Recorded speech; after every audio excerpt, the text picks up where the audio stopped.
မင်္ဂလာပါရှင်။ဩဂုတ်လ24ရက်နေ့အတွက်ရွှေရန်ကုန်ရဲ့ထူးထူးခြားခြားပြည်တွင်းသတင်းများအစီအစဉ်ကိုတင်ဆက်ပေးမှာဖြစ်ပါတယ်။ပထမဦးစွာမန္တလေးတိုင်းဒေသကြီးတွင်ရှိရှေးဟောင်းအဆောက်အအုံများကိုကပီးမော်ကွန်းကြေးပြားများတက်ဆင်ဆိုတဲ့သတင်းကိုတင်ဆက်ပေးမှာဖြစ်ပါတယ်။မန္တလေးတိုင်းဒေသကြီးတွင်ရှိနှစ်ပေါင်း100နဲ့အထက်သက်တမ်းရှိရှေးဟောင်းအဆောက်အအုံများကိုရှေးဟောင်းမျိုးပြအမွေနှင့်အမှတ်အသားကပီးမော်ကွန်းကြေးပြားများတက်ဆင်ပြည်စည်းကြောင်းဩဂုတ်လ22ရက်မှာထုတ်ပြန်ပါတယ်။1850ခုနှစ်မှာစတင်တည်ဆောက်ခဲ့ပြီးသက်တမ်း185နှစ်ရှိပြီဖြစ်တဲ့အမရပူရမြို့နယ်ရှိဥပိန်တရာနဲ့ပြည်ဦးလွင်မြို့ရှိသက်တမ်းနှစ်100ကျော်ရှိပြီဖြစ်သောဒဇင်မြိုင်ချယ်ရီမြိုင်နဲ့မြိုင်ကြီးအဆောက်အုံများကိုဩဂုတ်လ20ရက်နေ့ကကပီးမော်ကွန်းကြေးပြားများတက်ဆင်ခဲ့ခြင်းဖြစ်ကြောင်းသိရပါတယ်။ဆက်လက်တင်ဆက်ပေးမယ့်သတင်းကတော့အေးလေးဖောင်တော်ဦးဖျားများဒေသစာရီကြွချီပူဇော်ခံပွဲတော်ကိုအောက်တိုဘာလ12ရက်နေ့မှ29ရက်နေ့ထိကျင်းပမယ်ဆိုတဲ့သတင်းကိုတက်ဆက်ပေးမှာဖြစ်ပါတယ်။ရှမ်းပြည်နယ်တောင်ပိုင်းအင်းလေးဖောင်တော်ဦးမြတ်စွာဘုရားများရဲ့ဒေသစာရီကြွချီပူဇော်ပွဲတော်ကို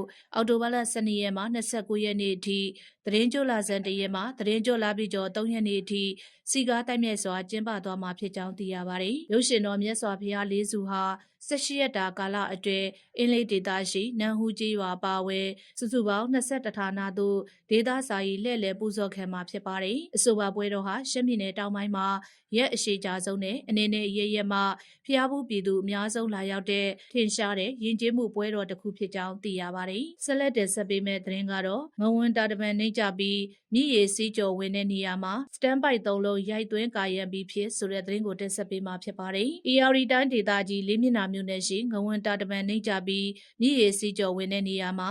ရေဝင်ရောက်မှုတားဆီးရန်အတွက်စတန်ပိုက်49လုံးလုပ်ငန်းခွင်သို့ရောက်ရှိနေပြီဖြစ်ပြီးဩဂုတ်လ22ရက်အထိစတန်ပိုက်3လုံးရိုက်သွင်းကာရံပြီးဖြစ်ကြောင်းသိရပါတယ်။စောက်လုပ်ရေးဝန်ကြီးဌာနဒုတိယဝန်ကြီးဦးမျိုးမြင့်နဲ့တာဝန်ရှိသူများဟာဩဂုတ်လ22ရက်နေ့ကငတိုင်းချောင်းမြို့ရှိစတန်ပိုက်များရောက်ရှိလာမှုအခြေအနေနဲ့လေးမျက်နှာမြို့နယ်ငဝွန်တာတမန်လုပ်ငန်းခွင်အတွင်းစတီရှိပိုင်စတန်ပိုက်များရိုက်၍ကာယံနေမှုကိုတွားရောက်ကြည့်ရှုစစ်ဆေးကြပါတယ်။ရိုက်သွင်းထားတဲ့ရှိပိုင်နဲ့စတန်ပိုက်များအကြားဂျားဝါးများအတွင်ဖြည့်သွင်းမဲ့တဲအိတ်များတင်ဆောင်လာတဲ့ဘာဂီတွဲရင်များလည်းရောက်ရှိနေပြီဖြစ်ကတာတမန်ကာယံချင်းလုပ်ငန်းများကိုအမြန်ဆုံးပြီးစီးအောင်စီမံဆောင်ရွက်လျက်ရှိကြောင်းသိရပါတယ်။ဆက်လက်တင်ဆက်ပေးမယ့်သတင်းကတော့ကရင်ပြည်နယ်အတွင်းတန်လွင်မြစ်မြင့်တက်လာမှုကြောင့်အခြေခံပညာကျောင်း43ကျောင်းကိုယာယီပိတ်ထားရဆိုတဲ့သတင်းကိုတင်ဆက်ပေးမှာဖြစ်ပါတယ်။ကရင်ပြည်နယ်အတွင်းမိုးသီးထန်စွာရွာသွန်းပြီးတန်လွင်မြစ်မြင့်တက်လာမှုကြောင့်မြို့နယ်ချိုးရှိအခြေခံပညာကျောင်းပေါင်း43ကျောင်းကိုယာယီပိတ်ထားရကြောင်းသိရပါတယ်။အဆိုပါရေကြီးမှုကြောင့်ကျောင်းပိတ်ထားရတဲ့မြို့နယ်များမှာကော့ကရိတ်မြဝတီ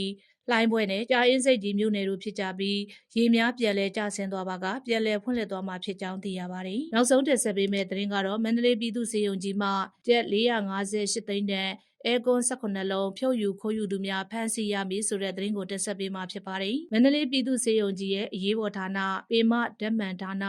စာသင်ခန်းနဲ့ပေမခွဲစိတ်ခန်းစတဲ့ဌာနအသီးသီးမှကာလတန်ဖိုးကျပ်458သိန်းတန်အဲကွန်18လုံးဖြုတ်ယူခိုးခံရမှုဖြစ်ပွားခဲ့ရာရဲတပ်ဖွဲ့ကစေယုံအနီးမှာမတင်ကားပွဲအဲကွန်ဖြုတ်နေသူအမျိုးသားတဦးကိုခေါ်ယူစစ်ဆေးရမှာတရက်ခဲများကိုဖမ်းဆီးရမိခဲ့ကြောင်းသိရပါတယ်။ကျူးလွန်သူမှာအဲကွန်ဆာဗစ်လုပ်ကိုင်သူဖြစ်ပြီးစေယုံအတွင်းရှိအဲကွန်များနဲ့ကြေးပိုက်များကိုကာလရှည်မကြာခဏ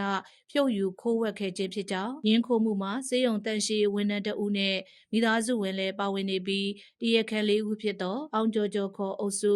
အောင်ငိမ့်ချမ်းခေါ်ငိမ့်ချမ်းသိမ်းမြင့်နဲ့သူစားအောင်တို့ကိုပြည်သူပိုင်ပစ္စည်းကာကွယ်ရေးအဥပဒေနဲ့အမှုဖွင့်အရေးယူထားကြောင်းသိရပါတယ်ရှင်။